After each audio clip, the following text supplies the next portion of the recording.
Hello, True Health Seeker, and welcome to another exciting episode of the Learn True Health podcast. I have a fantastic interview for you today, and in fact, this interview is so great, I broke it up into two parts. Wade Lightheart is an author, an athlete, a nutritionist, and an expert on fixing digestion. He has a world of experience to share with us.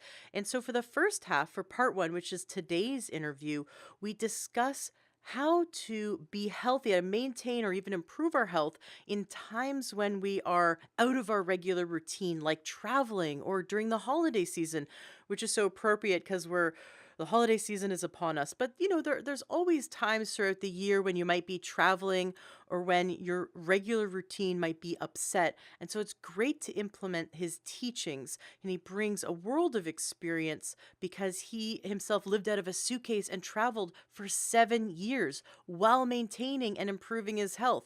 So he has lots to share and he has wonderful stories. It's a lot of fun. He did something so generous. Is giving the listeners a lot of things for free. The links to them are in the show notes of this podcast and the next one, which will be part two, which will come out in a few days. He's giving away a course on creating awesome health. And that link will be there. It's awesomehealthcourse.com/learntruehealth. It'll be in the show notes of the podcast.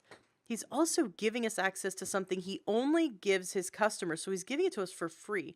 And that is a video series that he filmed with a naturopathic physician on improving digestion. So whatever digestive issue you have, there are videos on gas, bloating, nausea, diarrhea, constipation, dysbiosis, all kinds of digestive issues and how to resolve them naturally.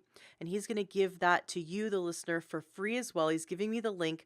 And that's going to be in the show notes of today's podcast and the next podcast, which will be part two. So please check it out. I love his mission. He's on the mission to help as many people as possible recover their health and start with digestion. And he has a great story as to why we should start with digestion, which makes so much sense when you hear it. So enjoy today's show. Please share this episode with as many people as possible. Let's help as many people as we can. Make it your holiday mission, your Christmas, your Hanukkah mission, whatever faith you practice. Make it your mission to shine your light and just share your heart and share the possibility of health with as many people as possible, because what Wade is sharing with us through the link to his courses is the ability to implement all these learnings and get better and better health. And I'm just so thrilled that he's giving it to us for free. Thank you so much for sharing this podcast and being a listener. I'm so grateful that you're on this journey with me to help as many people as possible gain their health, starting with you, of course. And starting with you and me, we're going to get our health back and we're going to help as many people as possible. And Wade is the same kind of person. He's on this mission to help us as well and help as many people. So thank you. Enjoy today's show and have a fantastic holiday season. Welcome to the Learn True Health podcast. I'm your host, Ashley James. This is episode 204. Today we are in for such a treat. We have with us an amazing guest, a wonderful healer. He has lifetimes of experience and wisdom to bring to us. You're not going to believe what he has been through in his life, and the stories that he has to share are amazing. And luckily, he's learned so many lessons about health and healing that he can come here today and really enlighten us and help us to live healthier, happier lives. Welcome to the show, Wade Lightheart. I'm so excited to have you here today. I'm just as excited, so can't wait to dive in with everything that you're doing. I've been through your site and all the stuff that you're contributing to, so it's an honor to be here and happy to serve. Awesome. Well, and I have to start by saying I love it when I interview fellow Canadians. We're Yeah, both it's awesome. we're both expats. We both no longer live in Canada, but we can say about and house all the time and feel a little bit more at home. Yeah, it's fantastic. Awesome. Well, you have such an amazing story. I love starting the podcast off by asking the guests to share their story, but I think if I asked you to share your story, we'd be here for a few days. So That's true. That is true. But to pick the highlights or the lowlights, whichever is yeah. more interesting. Yeah, why don't we start with like what are some just amazing things now? Like for example, you lived out of a suitcase for 7 years as you were traveling as a yogi and a salesman and entrepreneur, and you had this amazing experience where you were enjoying life for the experiences of life rather than for collecting possessions. And I find that is fantastic because so many people go on like a 2-week trip and they're left completely drained. And yet it was your life for 7 years. So you really figured out how to travel and maintain and build health. Yeah, it was kind of an unusual situation, I guess. It seemed normal to me, but abnormal to the population at large. I had a number of experiences that kind of contributed to that, what we would call it, non-attachment philosophy. And even today, I oftentimes long for that time, a possession-free existence. And I do keep my possessions down pretty low, but yeah, it was a very interesting time in my life, and you do get to learn a lot of lessons, and you realize that we don't need nearly as many things as we think we do. That is so true. My husband and I read that decluttering book recently by that wonderful Japanese author who says to hold everything in your hands and ask yourself if it brings you joy, and if it doesn't, get rid of it. You don't need it anymore.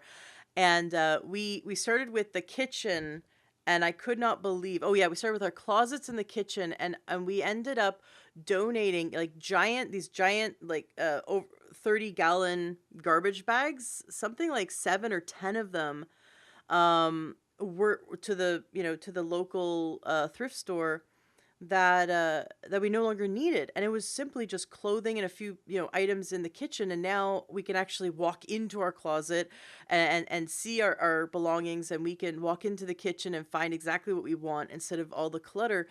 And I just can't believe it, how much stuff we acquire, and it really doesn't bring us joy on an energetic level, but also on a visual level. When you see clutter, it really it creates stress, doesn't it?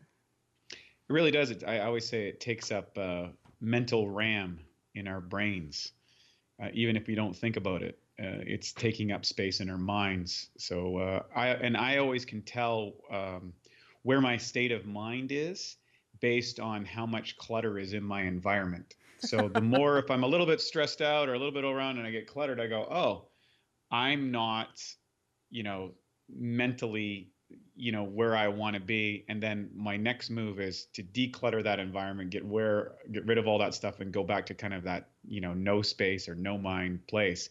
And it's oftentimes much easier to concentrate, to focus, and to experience joy. Absolutely. I definitely want to get into talking about how we can build our health while we're doing things that are really out of our routine. Because we get into this routine that encompasses our health choices, like taking our supplements, cooking and eating healthy food, going to the gym or going for walks, meditating. Those daily or weekly health habits become part of our routine, but we get so inundated during the holidays that completely fall off our desired health regimen. And then that's why everyone in January starts setting these new health goals, because they spent the last 2 or 3 months kind of totally feeling out of it, not grounded. Or if, especially if we travel during the holidays as well. And yet you have very successfully in your life multiple times been able to build your health while traveling, while out of your routine. So I'd love to get into that. But first, let's set the context for people to know a bit more about you, and why you're such a great health expert. Um, you competed in the Mr. Universe contest. I'd love to hear a bit about that. You've studied and lived in ashram in India, and you've spent so many years building your understanding of nutrition, especially since you owned a nutritional store back in the 90s. I think that's really cool. Like being on the ground, dealing with customer after customer, helping them to make the right choices. You really had to learn a lot. I've been very fortunate in life, and I'm grateful to have my life, and I'm grateful to, embrace health. But the first there's a couple things. I think there's a couple caveats. First, in order to value health, in often cases we have to lose it. In my own case, it that occurred. I became aware of the value of health when I was 15 years old. My sister was diagnosed with Hodgkin's disease, and I watched for 4 years as her go through the medical model before she died. Mm. And that made an extremely powerful impact on me at a very young age. And so I recognized that health wasn't necessarily a guarantee. She was an athlete and very physically strong and had a lot of vitality. And then suddenly that was taken away, and I literally watched her waste away through that process. And so at that point, I realized, wow, I have to take full responsibility for my health. And that was the gift that my sister's death gave me. And so things are neither good or neither bad, they just are as they are, as one of the philosophies that I believe. And to get out of the, of course it's tragic and all those sort of things, but it's what you make out of the experiences of life that counts. And for me, in order to honor my sister, is I said, well, let's really get to the understanding of what health is. And that's a continuous evolution. I wouldn't say that there's anybody that has it completely defined perfectly. I think it's a dynamic state of being. And as a dynamic state of being, it is subject to local conditions and local environments. And so while experiencing health on one side of the thing, as you said, in your home environment, oftentimes the test is when you're going to go outside of that. What are the things that you do? What are the things that you don't do? And how do you manage the inevitable, hiccups that come in your routines? And that was something that I developed over years of travel and experience, and of course coaching, lots of people who were traveling as well, or subject to the same challenges. We're all humans, right? We all suffer the human condition, as I say. Mm-hmm. Absolutely. What do you think led your sister to develop her illness? After all your years of research, have you come to an understanding of what causes that kind of illness? Well, I think the causes of illness are threefold: um, mental, physical, and spiritual, or some people would say karmic. Now, depending on where a person's awareness or their belief systems, then that would determine which one they're more in alignment with. So the physical reasons are often not necessarily the cause. I always look at the physicality as the result of the inner game. And because we all know of people who should, by all accounts, not have great health because of the practices they practice. They do all these horrible, the guy that's sitting up at the top of the mountain drinking, Oh my 40 gosh. ouncer of booze and smoking Yeah. 2 packs of cigarettes. And then the super health advocate that gets, a cancer at, in their 20s or 30s. Well, why is that? Well, to me, it's hard to, as humans, and the scientific method, and although it's wonderful, it only measures what it can observe. And as humans, we are very deep beings. There's a lot more to us than protoplasm. There's our mind, and there's great effects, both positive and negative, from the placebo effect, hypnotherapy, all of those type of mental programs that can be implemented that can cause healing and also cause illness. And then also, I believe that, particularly people who have overcome great challenges take responsible for the energetic, the soul level, whatever you want to call the spiritual level of where illness could be. So I think that genetics are often the result of our karma, or the effect of things, not necessarily the cause. That being said, we still have to address those causes. We can't be ignorant and say, well, I'm just going to, give positive affirmations about what I'm doing or whatever. I think that you want to address everything on all levels. And if spiritual is not something that people are comfortable with, on an emotional level, on a mental level, what are the stories that you're telling yourself? What is the history stories within your family, the programming that can go mentally into your brain? What is the physical components that can improve the quality of your life or overcome a challenge? And then what are the energetic, spiritual components, whatever you want to call that, the emotional game of how are you talking to yourself, or how are you relating to the world on that level? And for what I've experienced and learned over time, if you address all three of those, you tend to have the highest likelihood of success in achieving, health or vitality or whatever the outcome is, or overcoming whatever particular challenge. Mm-hmm. It's very difficult to just go at it at one angle, either on any of those, whether a mental level, spiritual level, or just a physical level. I think that's not really covering all the bases. And so I'm still evolving and learning about all those processes while practicing the good, scientifically proven, aspects of physical vitality and health. It's so true. I had a guest on recently that mentioned the nocebo effect. So there's placebo, which we all know you can give someone a sugar pill and tell them it's the cure for whatever they have. And if you build up their belief enough, their body, this placebo, their body will experience it as if what you said was true, right? That Hmm. is that mind body connection is so powerful that through the power of suggestion we can create positive. We can also create negative. There are people who are on these double blind studies, take the sugar pill, but have been told about the side effects and they experience the side effects because it is that mind body connection. We can talk ourselves into a frenzy. And then there's the nocebo effect, where if the practitioner, so the doctor, has such a negative tone to their voice, they could be giving you the same treatment they've given 100 other people, but if they act as though they don't believe this treatment will work, then they can convince the patient for this treatment, which has worked for 100 other people, for this treatment to not work for them. Even though it's molecular medicine, you'd think, oh, well, this molecule of Tylenol, always works. But we can convince ourselves on a mind body level, we can have a nocebo effect.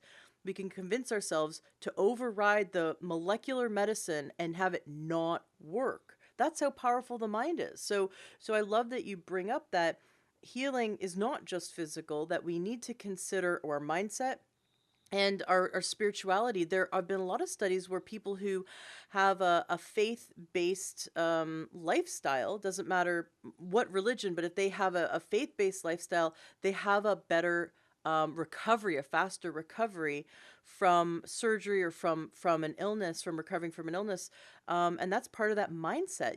We can't say mindset's over here and spirituality's over there. They interlap. It's the Vesica Pisces, and our mental, emotional, physical, and spiritual health all overlap and they all affect each other. So I love that you bring that up because we need to nourish and nurture our heart and our mind and ourselves, and take care of ourselves, not only on a physical level but also on all those other levels, because I think in this day and age we tend to ignore our mental health, and thinking, oh well, I'm not, I'm normal, I'm not abnormal, so I don't need, you know to talk it out, or to process things, or to go see a counselor. People think that that's just for someone who's broken, and I'd love for people to understand that let's not wait till we're broken. That's what preventive medicine's all about, right? Let's instill these practices now so we can prevent having a big breakdown or having disease manifest in the future. I echo that sentiment. And one of the best books for those people who might think, hey, that sounds a little airy fairy or whatever, is I would refer to a book called Healing and Recovery by Dr. David Hawkins, who had over 50 years practice as a psychiatrist and as a medical doctor. And he outlined a map of consciousness. And inside of that, he treated all sorts of conditions. And he had one of the first attitudinal healing courses in the United States, which used the Course in Miracles. And he did a comparative analysis about, to correlate to exactly what you're just suggesting, and that is that people who developed a faith-based program had a higher incidence of recovery from even fatal and terminal illnesses. Some people were able to make recoveries in those when all hope had been given up by the medical establishment and by all physical means.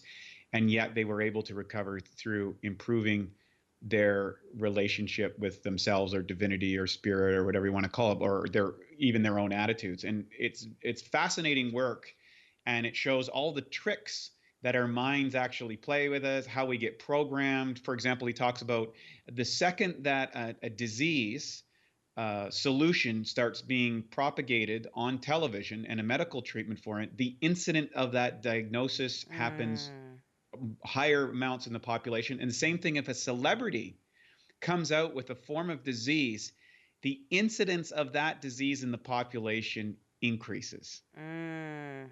Amazing. And that's really scary because so many people, their minds are wide open, accepting the subliminal messages from the mainstream media.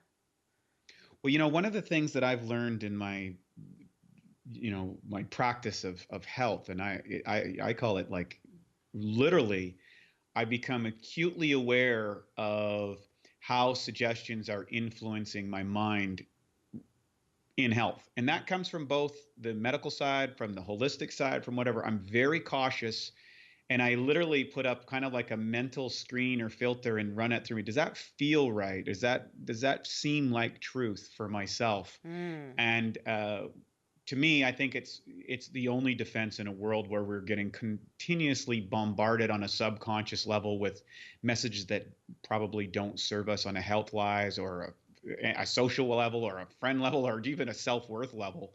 And I think addressing those are really, really important. And we haven't learned to deal with technology, the explosion of it, and how this silicon brain that's developed is influencing our carbon brains. I love it. I love it. You said that. For years, I've heard and used the term chip body.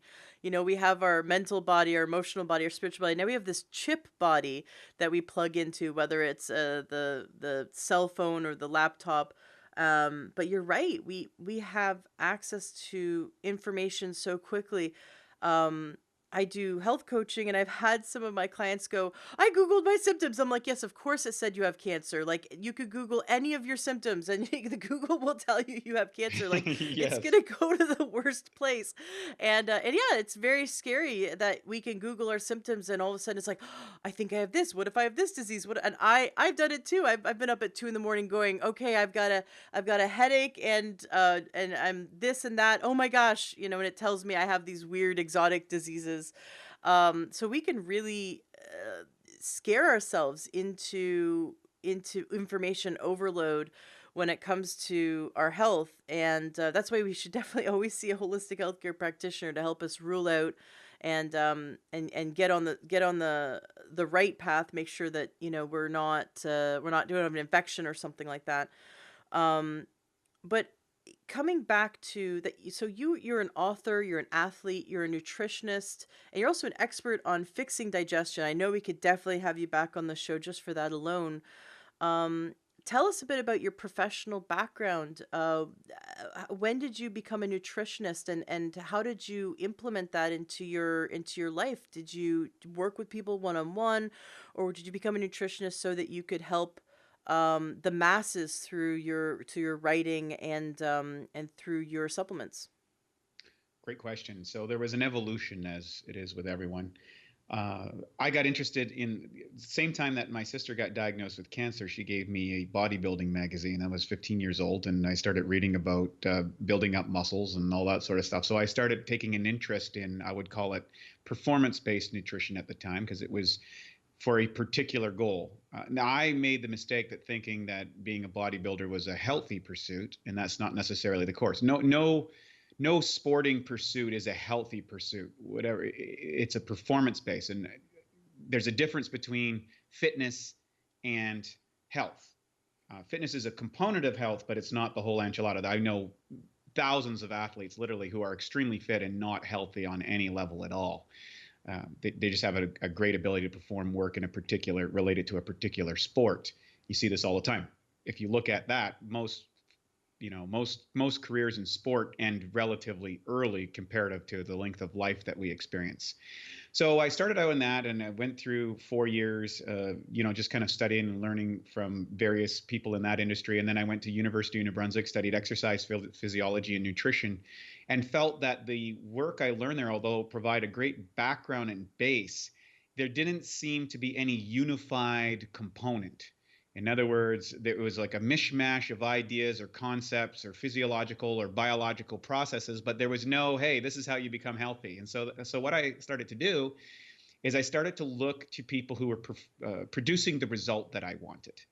And I would go and mentor under them. And I believe that the time tested process throughout humanity is to, if you want to have or achieve a certain thing, find someone who you resonate, who is able to teach you that process and submit to that discipline until you've mastered it. And then if you want to develop something else, move on to the next. But I think in today's world, it's easy to get a mishmash of strategies, just like I did in university, and end up with no program because oftentimes they appear to be conflicting. Mm-hmm.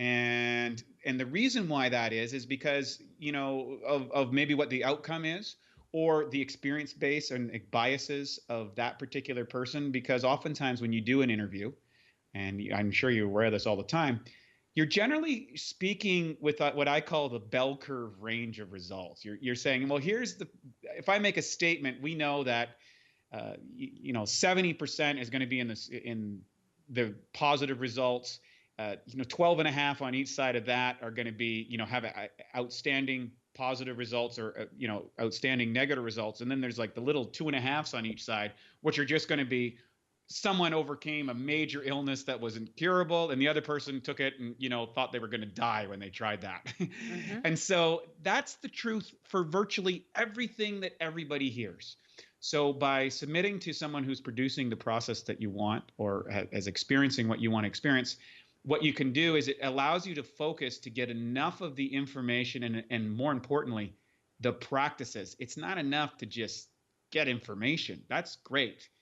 But it's to actually do the deal, to actually take the day-by-day steps, whether it's the products, the supplements, the dietary practice, the nutrition practices, the belief system working, the emotional work, whatever that happens to be for you. And that's where real expertise came in. And so I went into bodybuilding coaches. And what was interesting about that, sorry to run on here, but I think it's really relevant, is I was able to achieve a high level of physical fitness, cardiovascular function, body fat percentage, muscularity, all these things that we kind of celebrate as ideals when I went to the Mr. Universe contest. What most people don't know is that after that contest, I gained 42 pounds of fat and water in 11 weeks. Wow. Okay, so that's like adding a sack of potatoes to yourself. And I had all the edema and the swelling, the bloating, the acid reflux, the constipation. I went from, like I said, I went from Mr. Universe to Mr. Marshmallow, and it was like, what? How is this possible? I've been following a practice for 16 years. I've been doing everything I'm supposed to do. I got one of the world's best coaches. What happened? How is this possible? And what I didn't know, and I would encourage for any of your listeners that are out there, sometimes your greatest challenge is the seed for your greatest victory. And that was the case for me. As devastating as it was at that point, and keep in mind, I had a big following of people. I had a wide practice in nutritional consulting. I had people, fitness competitors and athletes and everybody, all these different people coming to see me. And here all of a sudden I've destroyed myself and I've destroyed my health. And I had to take a little bit of humble pie and realize, well, there's some things that I don't know. And the good fortune was I met a medical doctor who had also ran into some physical challenges and developed a holistic health practice and rebuilt his health from cirrhosis of the liver and colon cancer that was incurable, cured himself. And when I met him, he was the most radiant, vibrant person I ever met. He was a senior citizen. He had just beautiful skin and the most penetrating, clear blue eyes ever. And he had so much vitality and energy. I was like, okay, I want to be this guy. Mm-hmm. And when I met with him and mentored under him, he said, Wade, you've learned to build the body from the outside in. What you don't know is how to build the body from the inside out. And that's what I can share with you. And I followed his process, which focused first on digestion and getting my digestive health back in order, because I had frankly damaged it from the restrictive diet practices that I had performed for so long, and rebuilt myself, was able to regain my physical condition. 4 years later, went back to another world championships and did better than I did the first time, and never had the rebound. And from that point, I was comfortable of teaching that, and a system which I call the Awesome Health System. We'll talk about that later. which are a variety of components and practices that you go through in a sequential process to really experience totally awesome health. And we've been teaching that message for a long, long time. And it's not something, I don't say that I invented this program or anything else. What I've did is I've compiled the expertise of dozens and dozens of people who have produced excellent results. And instead of looking at the conflicting parts, I looked at what were the common traits. And Mm. then I put them all into that process so that people could do this in a sequential thing. So if there's anything I was good at is building and designing programs for people that could help them incrementally go in order of importance and priority in their health journey. I love that, and I would prefer to study from someone who, instead of inventing their new, the new mousetrap, um that in health, that they, like you said, compiled the what works from many different sources, because those sources have tested it, have had thousands of people go through it, have science behind it, and worked out the kinks. And you can see, what is anecdotal, and what really are the drivers, what really works. Like, you look at the paleo diet, and there's certain things in this, the rules of the paleo diet, that make no sense and that are just anecdotal, um and like sort of become cultural, or these myths within the paleo movement, like, everyone needs to eat like tons of butter with lots of sweet potatoes, or no dairy at all, and that's, so this idea, like, well, caveman didn't eat this, so we can't. um and Yeah. it's like, well, where's the science, and what is actually healthy for the body? Are we looking, like you said, to build the body from the inside out? So a lot of diets contain kind of BS, like a lot of just not science based, not results based BS, because it's maybe faulty belief systems have built it up. And I like, what we could do is go through and look at many diets, for example, and pick out, well, what part of this is the part of this diet that really helps people, that really heals, that we can see works, and then remove the other ones and see if it's we can still get the same results. Because so many people are left, when they learn a new health program, they're left like their life's turned upside down. I can't eat this now. I can't eat that now. I can't do this. I can't do that. They feel very restricted. And are all those restrictions really necessary?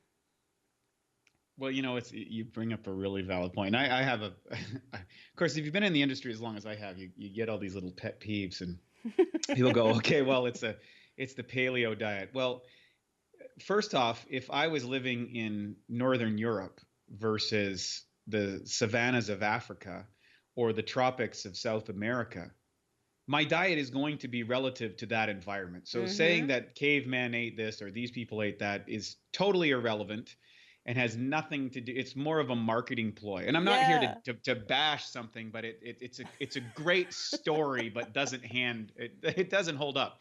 The other thing is you have to look historically. Not having enough food was the number one problem of humanity up till, at least in the Western civilized world, maybe the last 50, 60 years, 100 years at best. And still, much of the world today suffers from malnutrition. Mm-hmm. And and the reality is well, a caveman diet is super easy if all you've got is berries and woolly mammoths to hunt. Okay, you're like, okay, if that's all you got, that's what's at the grocery store. That doesn't work really well when you walk into the local 7-Eleven or the local grocery store, and you're hit with an array of chemically derived, systemized, scientifically manufactured packaging and products that addict your physicality, both mentally and physically, to that particular product. So you need to understand, and you better have a strategy if you're going up against the best scientific minds who want you to consume more of their product and more of their food and are doing everything in their power to get you to buy their product.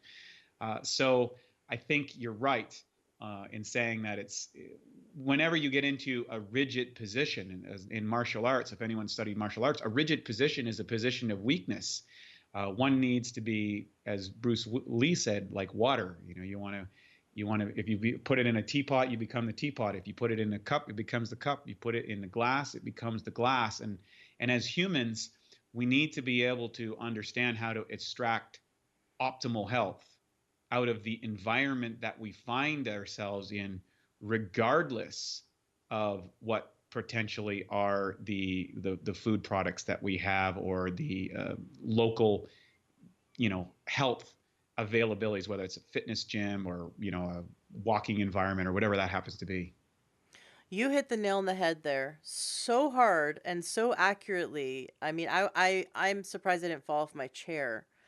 That we walk into these environments, whether we're at a friend's house, whether we're traveling, whether we're in an airplane or at a hotel, or at work, or walking into a gas station or grocery store.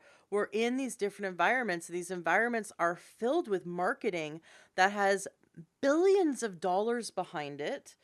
These scientists and also these marketing experts have been working since you were born, to install this marketing information into your brain. Think about things like Kellogg's. All of us, no matter how old we are, have had Kellogg's marketing from birth. Through radio ads or TV spots, or walking into the grocery store and seeing it. That is a recognizable brand that is subconscious to us now. So on an unconscious level, we have been inundated with these marketing.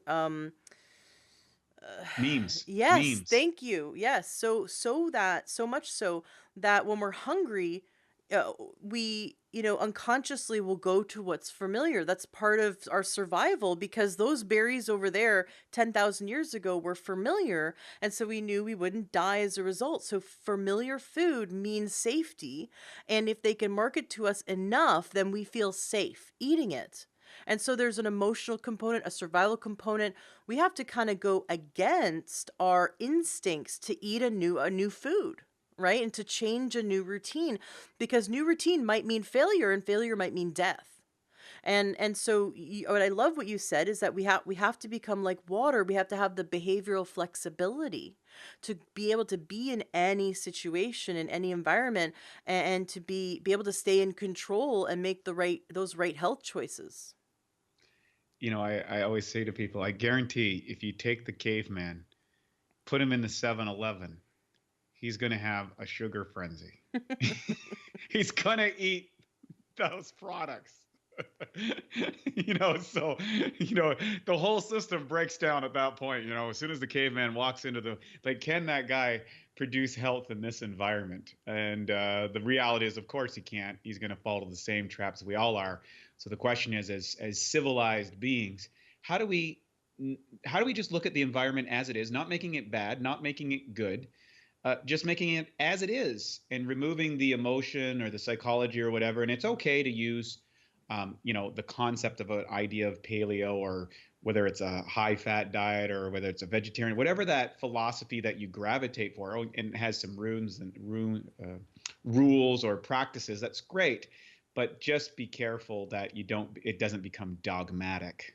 Well, let's get into that a little bit. So, for the holiday season, we are definitely out of our element, or maybe we're being inundated with lots of, holiday cookies, for example, Christmas cookies and pastries, and all kinds of wonderful junk food comes out over the holidays. We might be traveling, we're totally out of our norm. How can we, like you said, be the water, have behavioral flexibility, um, and be able to make those health choices when we're out of our routine? That's an excellent question, because there's several different answers to it depending on where a person is on the spectrum. And so I want to qualify that first and foremost. If you're trying to, um, let's say you're looking at from a weight perspective, because most people are approaching it from a weight perspective. Let's say you're trying to lose weight versus you're trying to stay the same, between those two things. Well, staying the same is pretty good, or managing your weight gain during that process, or the social things, is even a better strategy, because the reality is to accept a certain level of flexibility within your environment makes things easier. You don't get into restriction and beat yourself up. A lot of people go into the holidays with unrealistic expectations, create horrible social environments, beat themselves up, and then really go off and they eat in a state of guilt. And eating in a state of guilt is probably the worst thing. So, number one, whether you're 500 pounds or 50 pounds, you're lovable, you're a human being, and you deserve to be here. Number one, but you got to accept that first. Number two, if you're trying to maintain or lose weight, there's a couple of strategies. The first thing is most of the food in the holidays is extremely dehydrating, and oftentimes we choose beverages, whether they be alcoholic or whatever, that further exacerbate dehydration. And traveling itself is extremely dehydrating. So you have the triple threat of dehydration. Now, dehydration, in my opinion, is the biggest factor in why people overeat and why people get sick. In other words, we are mostly bags of water, and getting ourselves properly hydrated, and that's drinking, more than we think that we need. You should not wait till you're thirsty to drink, and when you're thirsty, that means doesn't go reach for, soda or a glass of wine or whatever that means. You need to drink fresh, great H2O, spring water, ionized water, whatever water that you like, but drink as much of it as possible, particularly before you eat.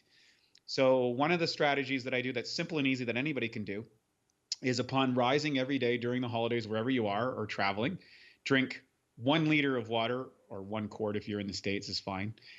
And before lunch and before dinner, do the same thing. And if you can, do it in the evening. Even if you're having alcoholic beverages over the holidays, what I suggest is have a glass of water that you sip concordantly with it. So you can have your eggnog or whatever it is, and then just drink the water. The water will reduce your appetite. It'll flush out some of the toxic foods that you have. And that makes things a lot easier. And also, when you get dehydrated, we often mistake dehydration for hunger. The Mm-hmm. biggest thing that people do. And so if you can go back to that, number one, you're going to probably reduce your weight gain significantly, and you're going to reduce your chances of getting sick, because a lot of people get sick over the holidays because they get all these contaminants that they're not used to eating plugged up in their system, and that becomes cannon fodder for the bad bacteria, and weakens the immune system. And then all of a sudden, you've got a virus or you've got a bug, and that sets you back another 2 or 3 weeks. And all of a sudden, all of your New Year's resolutions are out the window because it's now February and you just feel like you're getting going. You say, oh, what's the point? I can't do it. It's like we're masochists. Well, that's one of the challenges I think that happens with the whole dieting mentality. And got to understand something. I mastered dieting. I was able to take dieting to an extreme level where you'd go to, single digit body fat percentages in a bodybuilding environment. But what I can say to you is this: diets as a whole, a diet is die with a T. I don't know what the T stands for, but it's definitely die. But it obviously doesn't work. And what I mean by that is, if diets worked, they would not continuously be inventing new ones. Mm. So there's been an unlimited amount of diets and strategies. Rather, I would prefer if people look at it as, well, let's apply a strategic sense of health producing principles, things that we know that positively enhance our health, our vitality, our well-being. And if we keep adding those things into our list, the things that aren't supporting our health just tend to drop away on their own. So it's not about restriction. You can't restrict your way to health. You can detox, and there's a lot of great examples where temporary restriction can have some benefits, but ultimately over the long term, it's what you can add to your life in a way that's positive and uplifting and making you feel good and is producing health that will allow you to experience health over the course of a lifetime. And that's really what the goal is. It's not about, hey, I need to lose 10 pounds for the wedding. I need to look good for my high school reunion picture, or I've got a special event that I got to fit into this dress or this suit or whatever it happens to be. Those are self-defeating strategies, because right off the bat, we're putting our self-worth onto a cosmetic appearance. And I've been there and I know what that's like. And it will always leave you uh, empty and dissatisfied and going back to the back to the refrigerator in a way that doesn't support yourself. Mm-hmm. I fully agree with you. It's sort of like the build up and the build up and the build up to like Christmas, for example, or a vacation. and then you get on the vacation and you were really looking forward to it and the build up and the everything for months, and you get on the vacation and just wasn't, it's like the vacation's over and all of a sudden there's this emptiness inside because you spent months having this build up for it. When we're have sort of in our life excitement about a time that's going to pass, and then there's nothing in our future to look forward to or have any goals for, we end up getting depressed. A lot of people in January and February end up feeling very low, and it's because we have this excitement and this joy, that we've created around the holiday season for most people, um but we have no joy for March or or April or May. Hmm. And so same with it, if we're dieting for a specific event or for an external, like for example, people will diet and then they've lost 5 pounds and they go to work and they expect their coworkers to go, oh wow, you look so good, and maybe they get a few oh wow, you look so goods, but eventually that stops. And if they were dieting for that, if that was their motivation, then the motivation eventually peters off because it was an external motivation and not an internal one. We need to become internally motivated, and make our motivation be so that, like, I want to feel like $1,000,000 when I wake up in the morning. I want to jump out of bed. I want to be able to run a mile and not get winded. I want to, like these kind of health goals that are internal. Does that make sense? Yeah, for years, I ran a holistic health clinic in Vancouver and coached all kinds of people. And I also had the joy and experience of coaching over 15,000 people in an online environment over the last 15 years. And some of these are people that you'd see on magazines and covers, and fitness models and champions and all these sort of things. And it all goes back to my first intuition of it is in 1998. I was competing in the national championships in Canada. It was my first national championships. And I was working with a fellow who ended up winning the contest. He won the whole show. It was my first time, and he had won it. And after the contest, I came outside the playing, and he was sitting on the curb, and in kind of a depressed state. And I said, "Hey, man, congratulations on the win. That was awesome. You did." And he was in a state of depression because he goes, "Well, what do I do now?"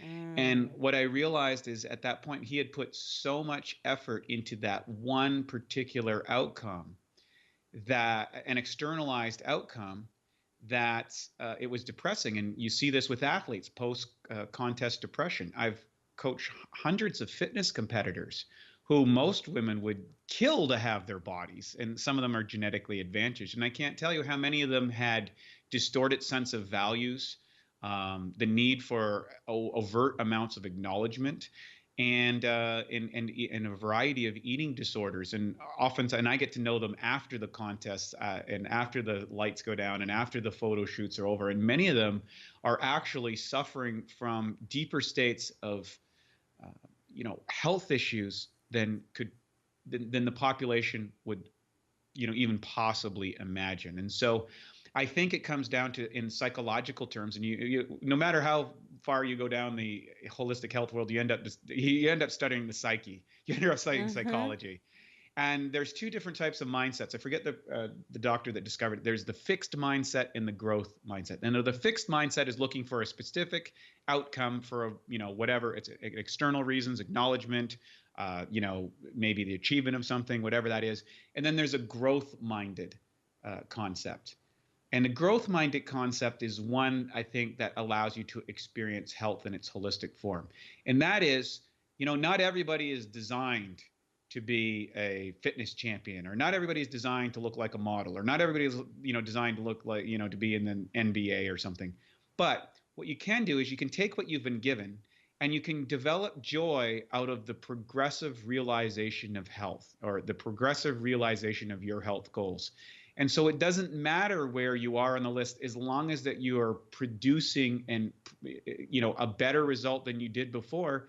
You can get feedback, and you start developing just the joy of progression and the addiction to progression as opposed to outcomes. And those people have shown over time to lead the healthiest and happiest lives over the long term. Oh, That was so well said. That joy out of the progressive realization that becoming addicted to progress. That reminds me of my husband and I are autodidacts. I love that word. It means we're self-taught. We in 2009 I started studying how to build websites, how to make YouTube videos, and that led me obviously to the podcast, because it was one thing after another. We learned self-taught so many different strategies that eventually led me to learn how to do audio editing. So when it came time to launch the podcast, I'm like, hey, I have all those skills. But it became an addiction quickly. We became addicted to loving the progress of learning and getting deeper and deeper and becoming better and better. And it wasn't a competition, it was just fun. And there was no external gratification. There was no one patting me on the back. There was no boss. And we were being, my husband and I, since about 2009, 2010, have been entrepreneurs. So there's no one externally saying, hey, you're doing a good job by, learning that whatever technique, or learning that online strategy, or that editing strategy. It was all internal, and it was so much fun. So I love that you said that, because I bet a lot of our listeners, listening to health podcasts, they must be on some level addicted to learning and growing and becoming healthier and becoming better. So if we can tap into that instead of giving so much energy and attention to external, it's nice to get the pat on the back. But if we go, okay, you know what, that's like icing on the cake, right? That's the extras that may or may not happen. I'm not gonna hinge my success on whether it happens or not, and I'm not gonna hinge my depression or my happiness level in life on whether someone externally compliments me or externally gives me a praise. I'll just let it be something fun that happens, and I'm going to take all of my attention and focus on this addiction of internally growing and internal success and progress, because health is a skill that we keep developing, like playing the piano.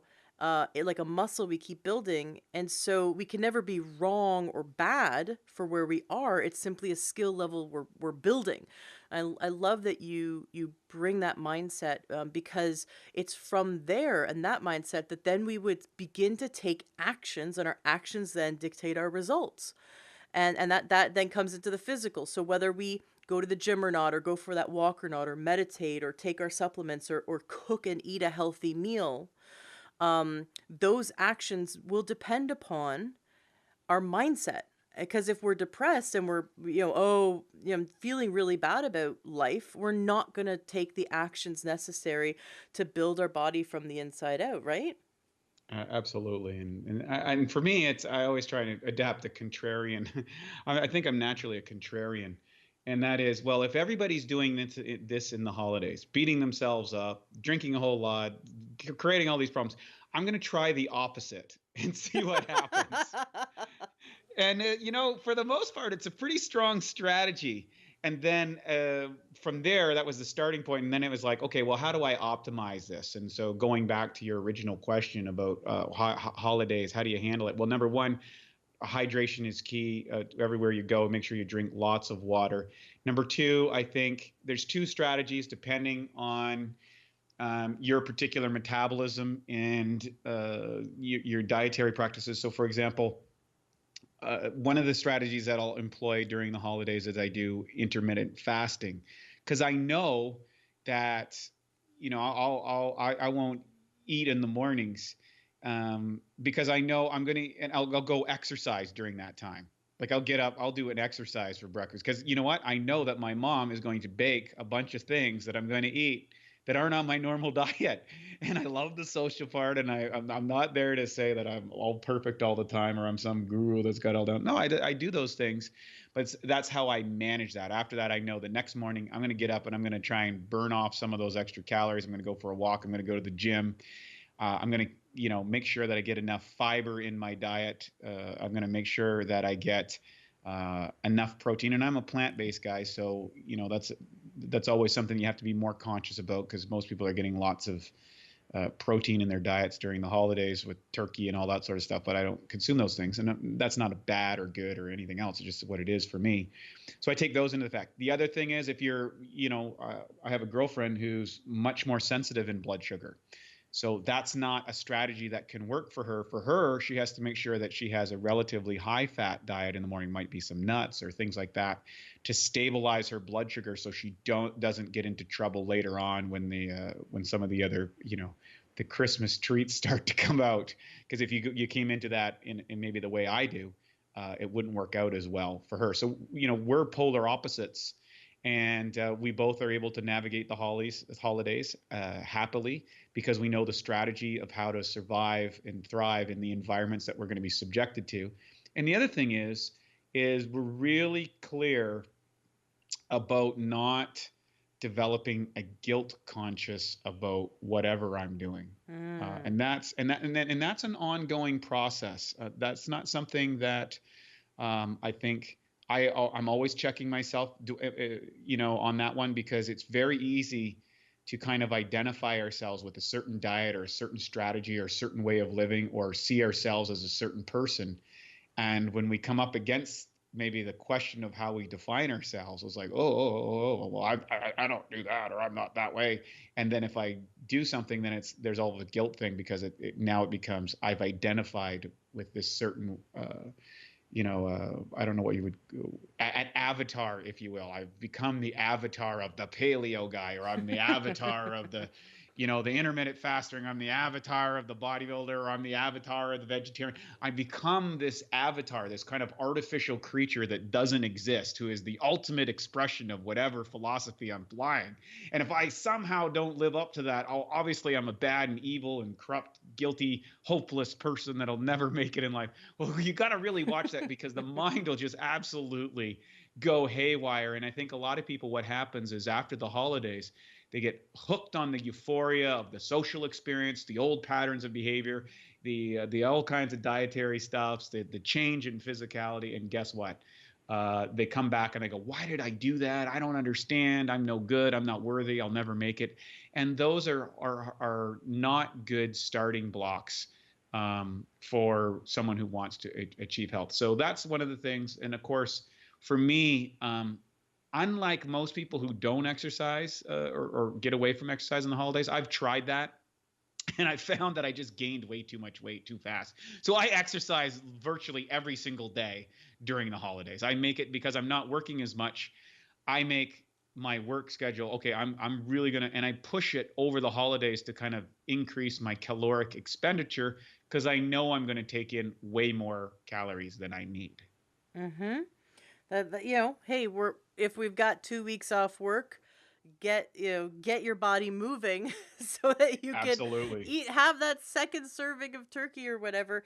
I really like Right. that. I like that you brought up the differences in diet. We're bio individuals. We should all 100% of the population should not all be on the same diet.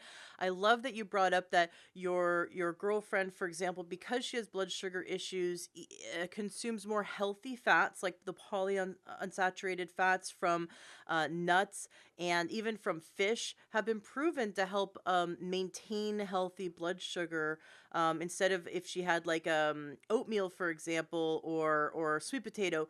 For you, that might be the perfect breakfast, and for her, that might totally make her spike and crash in her blood sugar. I used to have type 2 diabetes, and I cured it naturally with food and supplements, and so I know that experience, that there's going to be phases in your life when your body might require a different macronutrient setup, different macronutrient ratios, and that if we stick to this, like you said, if you're a vegetarian for like 10 years but now it's not serving your body, maybe you need to incorporate some eggs, for example.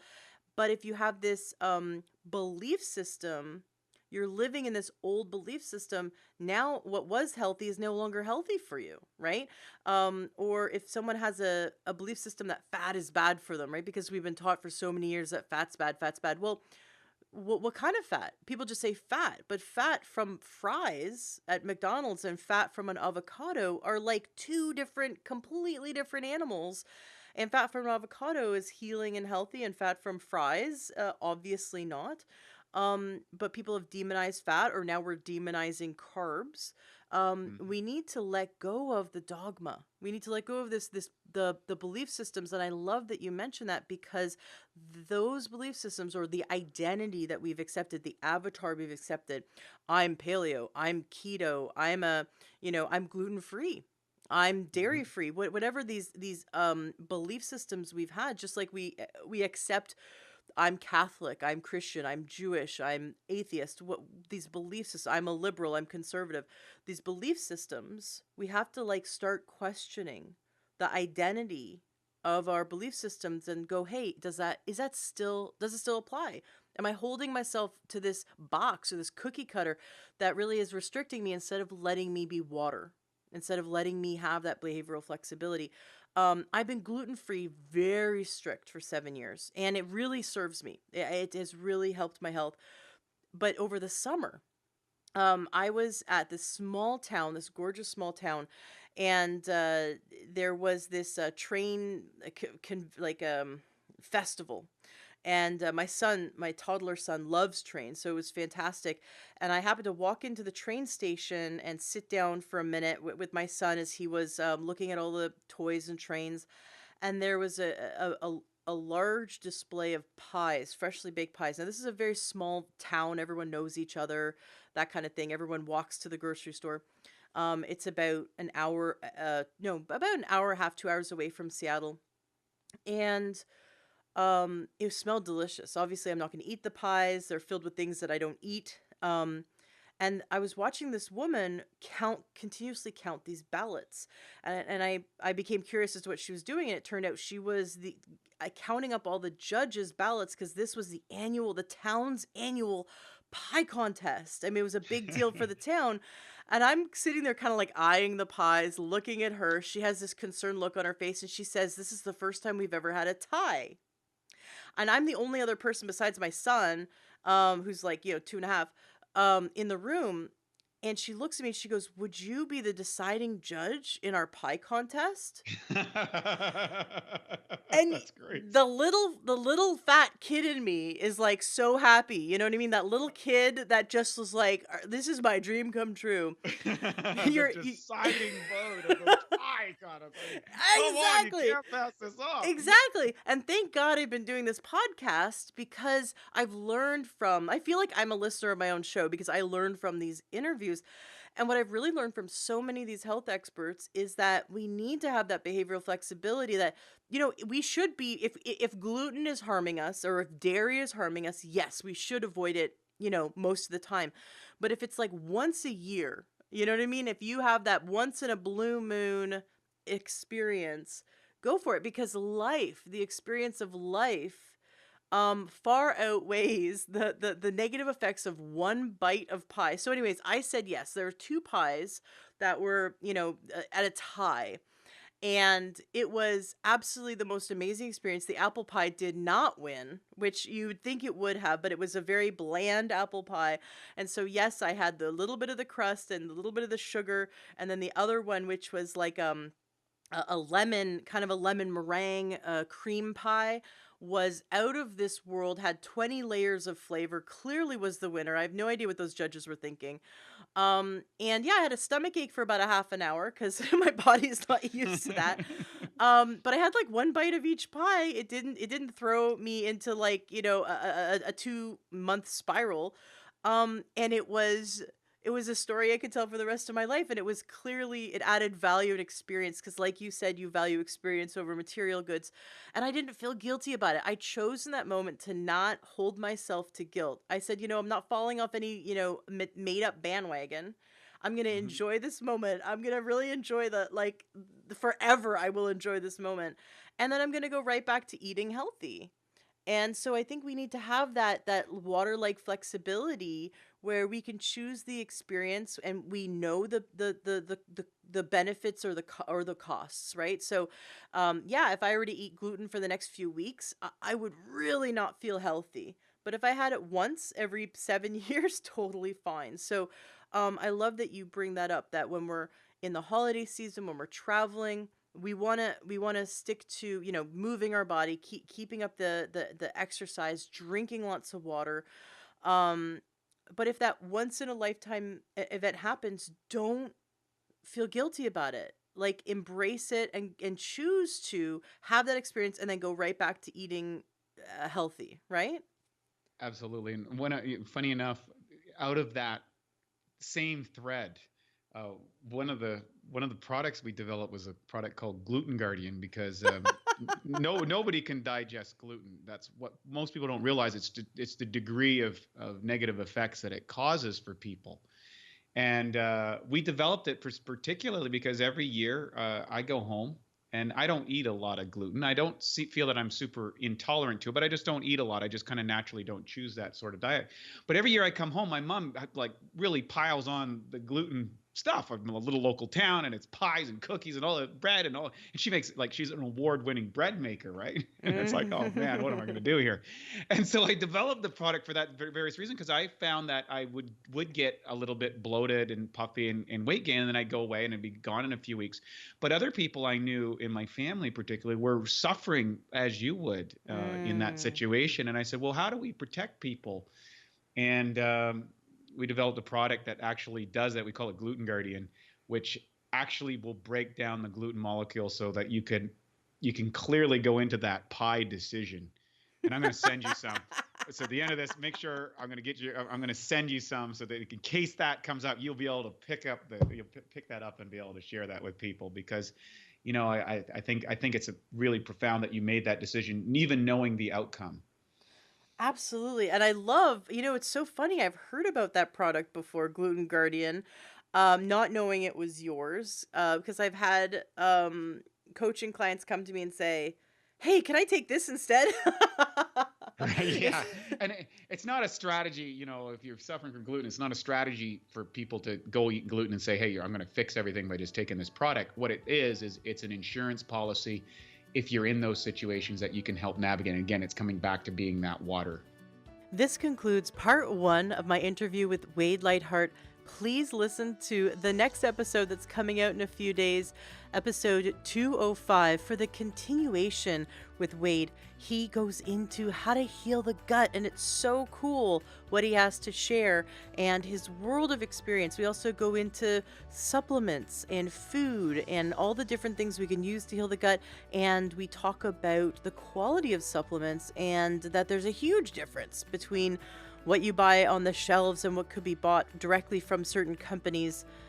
Quality controls everything, and we learn all about that. And of course, the science needs to be behind it, and the people who are running the company need to have the intention of putting your health first and not profits first. And we talk about that and how to figure out exactly what we need to heal our gut. You're going to love the part two, episode 205 with Wade. If anything we discussed today that you heard today that touched your heart, that made a difference, that made you think, that touched your life in a way that's going to improve your health, share this episode. Let's help your friends and family. Let's help your loved ones also experience the possibility of true health.